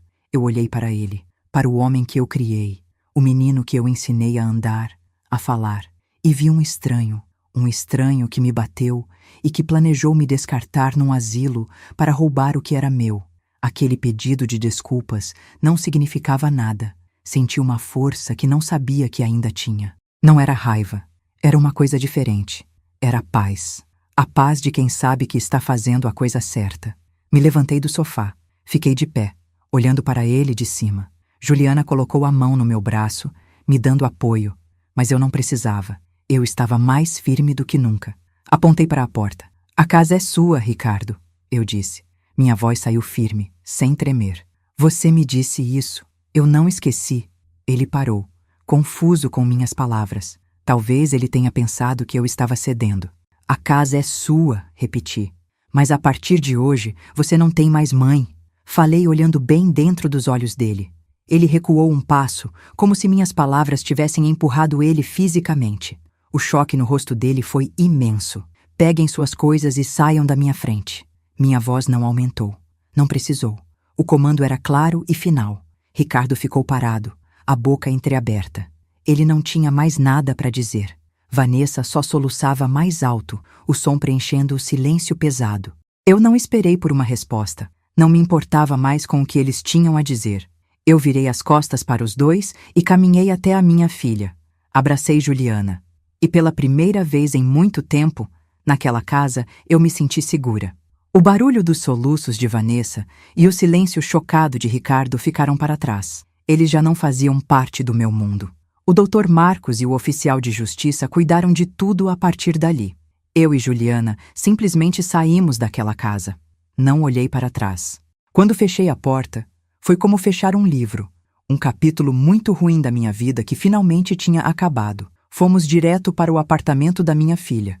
Nos dias seguintes, as coisas aconteceram muito rápido. O Dr. Marcos foi eficiente. A primeira medida foi o bloqueio total das minhas contas bancárias. Ele me ligou para avisar que tinha conseguido uma ordem judicial de emergência. Eu não precisei fazer nada. Ele já tinha resolvido. Menos de 24 horas depois, meu celular tocou. Era um número desconhecido. Quando atendi, ouvi a voz de Ricardo, desesperada. Ele disse que o cartão dele tinha sido recusado no mercado. Disse que não conseguia acessar a conta. Ele me perguntou, com a voz embargada, se eu tinha feito aquilo. Eu não respondi. Apenas disse, converse com o meu advogado. E desliguei o telefone. Foi a última vez que falei com ele. Depois tivemos que ir à delegacia. Eu, Juliana e o Dr. Marcos. Fui dar meu depoimento formal. Contei tudo. Desde o primeiro dia em que me mudei, sobre os cigarros, os gritos, o tapa, o dinheiro sumindo. Falei com calma, sem chorar. Os fatos eram suficientes. Enquanto esperava em uma sala, vi Ricardo e Vanessa passarem por um corredor. Eles estavam acompanhados por um policial. Não me viram. Vanessa estava com o rosto inchado, os olhos vermelhos. Ricardo olhava para o chão, os ombros caídos. Ele parecia ter envelhecido 10 anos em 2 dias. Vê-los daquela forma não me deu prazer. Só me deu a certeza de que a justiça estava sendo feita. A notícia se espalhou pela família e pelos amigos. Alguns parentes me ligaram, chocados. Outros, mais distantes, disseram que já desconfiavam de algo. Uma prima me contou que Ricardo tinha ligado para ela, pedindo dinheiro emprestado. Ela negou. Ninguém queria mais ter o nome associado ao dele ou ao de Vanessa. Eles estavam sozinhos. A investigação mostrou que eles tinham desviado quase toda a minha aposentadoria dos últimos meses. O plano do asilo também foi comprovado por e-mails que o advogado conseguiu recuperar. Cada nova descoberta era um soco, mas também uma confirmação de que eu tinha feito a coisa certa. Com tudo exposto, o processo correu. Eles não tinham defesa. As provas eram claras demais. Eu não precisava mais me preocupar com eles. Meu foco agora era outro. Eu e Juliana começamos a procurar um pequeno apartamento para mim, perto dela. Era hora de ter meu próprio canto de novo. A nossa busca por um apartamento não foi longa. A gente sabia exatamente o que procurava. Um lugar pequeno, fácil de limpar e, o mais importante, com uma varanda. Eu precisava de um espaço onde pudesse colocar minhas plantas e sentir o ar puro. Depois de tudo que passei, respirar se tornou uma prioridade. Visitamos apenas 3 lugares. O terceiro era perfeito. Não era grande, tinha 2 quartos pequenos, uma sala e uma cozinha. Mas a varanda era espaçosa e recebia o sol da manhã. Quando pisei ali, eu soube na hora que era aquele. Olhei para a Juliana e ela sorriu. Ela também sentiu. Uma semana depois, o Dr. Marcos ligou. Ele tinha boas notícias. A justiça tinha conseguido bloquear e reaver uma parte significativa do dinheiro que Ricardo e Vanessa tinham tirado de mim. Não era tudo, mas era o suficiente. O alívio que senti foi enorme. Era o dinheiro do meu trabalho, da minha vida inteira. Com esse valor, demos a entrada no apartamento. Juliana quis me ajudar com o resto, mas eu não deixei. Combinei com ela que usaria minha aposentadoria, que agora vinha direto para mim para pagar as prestações. Eu precisava sentir que estava fazendo aquilo por mim mesma. Era uma questão de honra. Pegar as chaves foi um momento que nunca vou esquecer. Segurei aquele chaveiro na mão e senti um peso bom. Era o peso da responsabilidade, mas também da liberdade. Quando abri a porta pela primeira vez, o apartamento estava vazio, ecoando nossos passos. Mas não era um vazio triste. Era um vazio cheio de possibilidades. Nos primeiros dias, eu e Juliana trabalhamos muito. Montamos móveis, pintamos uma parede da sala de um azul bem clarinho e limpamos cada canto. Foi cansativo, mas foi um cansaço bom. A primeira coisa que comprei para a casa nova foi um vaso grande de samambaia para a varanda. Depois, vieram outras plantas. Em pouco tempo, meu cantinho verde estava tomando forma. Toda manhã, minha nova rotina começava ali. Eu fazia meu café, ia para a varanda e ficava sentada, olhando minhas plantas crescerem. Eu observava o movimento na rua, os pássaros. Não tinha mais cheiro de fumaça. Não tinha mais medo de ouvir um grito a qualquer momento. O único som era o da cidade e o do vento. Eu respirava fundo, sentindo meus pulmões se encherem, sem dificuldade. Era um ar limpo, um ar de recomeço. Cada dia naquele apartamento era uma pequena vitória. Eu estava reconstruindo minha vida, um vaso de flor de cada vez. E pela primeira vez em muito, muito tempo, eu me sentia em paz. Eu estava em casa. Os meses foram passando e a minha nova vida foi se firmando. Eu me sentia mais forte, não só fisicamente, mas por dentro. A bronquite ainda estava lá, mas com o ar limpo e a tranquilidade, as crises diminuíram muito. Eu conseguia cuidar de mim, da minha casa e das minhas plantas sem sentir aquele cansaço constante. Juliana passava aqui quase todos os dias depois do trabalho. A gente tomava um café, conversava sobre o dia dela. Era uma companhia leve, sem cobranças. Um dia, eu estava pegando a correspondência na portaria. Tinha uma conta de luz, um panfleto de mercado e um envelope branco, meio amassado. O endereço do remetente era do presídio. E a caligrafia eu reconheci na hora. Era do Ricardo. Meu coração não acelerou. Eu não senti raiva nem tristeza. Só senti o peso daquele envelope na minha mão. Subi para o apartamento em silêncio, pensando no que fazer. Sentei na minha poltrona na sala, com a carta no colo. Fiquei olhando para ela por um bom tempo. O que ele poderia escrever ali? Pedidos de desculpas? Justificativas? Promessas? Eu pensei em tudo o que tinha acontecido. Pensei no cheiro de cigarro, na voz dele gritando, na dor do tapa no meu rosto. Pensei no dinheiro que sumiu, no plano de me colocar num asilo, e entendi uma coisa: não existiam palavras que pudessem apagar aquilo tudo. Uma carta não ia mudar os fatos. Me desculpe não ia fazer a humilhação desaparecer. As palavras dele não tinham mais valor para mim. Eu já tinha encontrado a minha paz, e essa paz não dependia do arrependimento dele. Dependia apenas de mim, da minha decisão de seguir em frente. Abrir aquela carta seria dar um passo para trás, seria deixar ele entrar na minha casa e na minha cabeça de novo, e eu não ia permitir isso. Levantei da poltrona com calma. Fui até a cozinha, abri a tampa da lixeira e deixei o envelope cair lá dentro. Ele caiu em cima de umas cascas de laranja. Não fiz força, não rasguei com raiva. Eu apenas o soltei, fechei a lixeira e lavei as mãos. Depois, fui para a varanda regar minhas samambaias. A vida continuava, e a minha, finalmente, estava florescendo de novo. Eu não precisava das palavras dele para isso. Depois daquele dia, algo mudou de vez. Era como se eu tivesse fechado uma porta e trancado. Não pensei mais na carta, nem no Ricardo. Meu foco era o presente. Era cuidar das minhas plantas, arrumar meu apartamento e aproveitar a tranquilidade que eu tinha conquistado. Eu estava construindo uma rotina só minha, baseada nas minhas vontades e no meu ritmo. E era bom. Era muito bom. A prova de que tudo estava no lugar certo veio num domingo de sol. Eu tinha passado a manhã inteira na cozinha. O cheiro era de macarrão com molho, aquele que eu faço desde que meus filhos eram pequenos. A mesa da sala estava posta, com a toalha de flores que Juliana me deu de presente. Eu estava esperando por eles. Logo, eles chegaram. Juliana entrou sorrindo e atrás dela vieram meus 2 netos, correndo para me abraçar. A casa, que antes era silenciosa, se encheu de barulho. Um barulho bom, de vida. A risada deles ecoava pelos cômodos enquanto eles me contavam as novidades da escola. O mais novo me mostrou um desenho que fez para mim. Um monte de rabiscos coloridos que ele chamou de O Jardim da Vovó. Eu colei na porta da geladeira. Sentamos todos para almoçar. Juliana me olhou do outro lado da mesa e sorriu. Eu sorri de volta.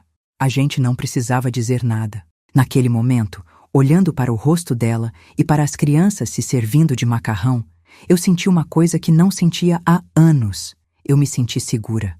Completamente segura. Não havia tensão no ar. Não havia medo. Era só a minha família, na minha casa. Depois do almoço, fomos para a varanda. Eu sentei na minha poltrona e meus netos ficaram perto das plantas, me ajudando a tirar umas folhas secas. Juliana sentou no chão ao meu lado, encostando a cabeça no meu joelho, como fazia quando era menina. O sol da tarde era morno e agradável. Eu olhei para o céu azul, para as minhas plantas verdes e para os rostos felizes da minha família. Respirei fundo, sem nenhuma dificuldade. Aquele aperto no peito, aquela falta de ar, não existiam mais. Tinham sido substituídos por uma calma imensa. Ali, naquele exato momento, eu entendi que a vingança não foi o processo na justiça, nem o dinheiro recuperado. A minha verdadeira vingança era aquela cena. Era estar ali, em paz, amada e livre. Eu não estava mais só sobrevivendo. Eu estava vivendo.